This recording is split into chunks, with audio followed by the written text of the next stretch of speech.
আসন্ন 2026 সালে জাতীয় নির্বাচন নিয়ে আমরা উত্তরবঙ্গের বিভিন্ন অঞ্চলে গিয়ে মানুষের সঙ্গে আলোচনা করব।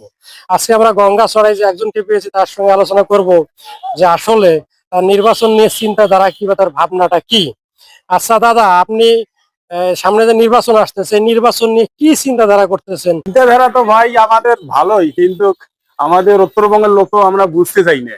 আচ্ছা, আমরা মনে করেন যে এমপি হইলো এক দলের আর সরকার গঠন করলো আর এক দলের, এইরকম ভাবে আমরা ভোট দেই এলোমেলো ভাবে। হ্যাঁ, আমরা যদি সূক্ষ্মভাবে ভোট দেই, যে দলের লোক মনে করেন যে সরকার গঠন করবে তাকে যদি ভোট দেই, তাহলে আমরা কিছু কাজ পাই। তাহলে আমরা উল্টেটা করি, হুচুকে মাতাল। দেখা গেল ওই যে বাজেট দিবে চেয়ারম্যানই বাজেট একটা মেম্বারের খোলা কোন হয়। দাদা শোনেন, আর একটা কথা বলি, আমরা তো 64 জেলায় কম বেশি কাজ কাম করছি, হ্যাঁ, কিন্তু ওদের চিন্তা ভাবনা, ওরা সরকার দলীয় লোককে যে দল সরকার গঠন করবে তাদেরকে ওরা ভোট দেয়, কিন্তু আমরা সেটা করি না। আমরা দেখা গেল মানে সরকার গঠন করে এক দল, আমরা ভোট দিই আর একজনকে দিয়ে, দেখা গেলো আমরা উত্তরবঙ্গের লোক অবহেলিত, বাজেট তেমন একটা পাই না, আমাদের উন্নতিও এমন হয় না।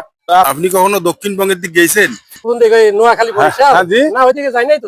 ওইদিকে যান, দেখেন তারপর অবস্থা কি ওখানকার। খুব উন্নত হয়ে যায়। উন্নত, হ্যাঁ, দেখলেই বুঝবেন। উন্নতর মেইন কারণ যে দল সরকার গঠন করে ওরা সেই দলের সেই দরকারি এমপি তৈরি করে, সরকার অনেক ভালো পায়, মন্ত্রী মন্ত্রী পায়, এমপি ভালো হলো, সরকার দলীয়। হ্যাঁ, সরকার দলীয়। তা আপনি কি চাচ্ছেন যে উত্তরবঙ্গের মানুষ সচেতন হোক এবং মনে করেন যে চিন্তা ভাবনা করি যে দল সরকার গঠন করবে সেই দলকে যেন ভোটটা দেয়, তাহলে আমাদের উন্নতি হবে, এইটাই চাচ্ছি আর কি। এটা চাচ্ছেন না? জি। দাদার চাওয়াটা আমার খুব ভালো লাগলো, এত সুন্দর ওনার একটা চিন্তাধারা। বলাই মুশকিল যে দল সরকার গঠন করবে সেই দলের যাতে এমপি হয়, জি। তাহলে আমাদের উত্তরবঙ্গের চেহারা পাল্টে যাবে। যদি একটা মন্ত্রী হয় তাহলে তো আর বলার কিছু রাখে না। জি ভাই, তাই যারা ভোটার আছেন ভাই, উত্তরবঙ্গের মানুষ আসেন সবাই, আমরা সবাই চালাক হই। চালাক হই, এবং যে দল মনে হবে যে সরকার গঠন করবে সেই দলের এমপি আমরা তো গঠন করবো, তাহলে আমার এলাকায় কাজ হবে। নাহলে দাদা যেটা বললো, চেয়ারম্যান মেম্বারের বাজেটে টাকা দিয়ে আসলে উন্নয়ন সম্ভব নয়। অতএব সবাই একটু সচেতন হবেন, হুজুকে মাতাল হবেন না, যে না বুঝে একজনকে ভোট দিবেন। এটা করা যাবে কি দাদা বলেন? যাবে? ওটা করা যাবে না, ওটা করা যাবে না।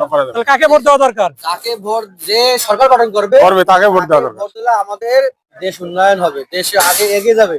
আমাদের উত্তরবঙ্গে যাতে উন্নতি হয়। উত্তরবঙ্গের ভিডিও দেখছেন মাথায় রাখেন, কিন্তু কাহিনী ওইটা, যে দল সরকার গঠন করবে সেই দলের এমপি করবো, না হলে চেয়ারম্যান। আমরা উন্নয়ন চাই, চেয়ারম্যানই মেম্বারই বাজেট, কিন্তু কাজ নাই, কোনো কাম হবে না। খালি মাইজো কর না যে ওরমা যাদের রাস্তাঘাটে এই সেই সব হইতে আমাদের কিছু নাই, পরে নিতে হবে। অতএব উত্তরবঙ্গ সাবধান।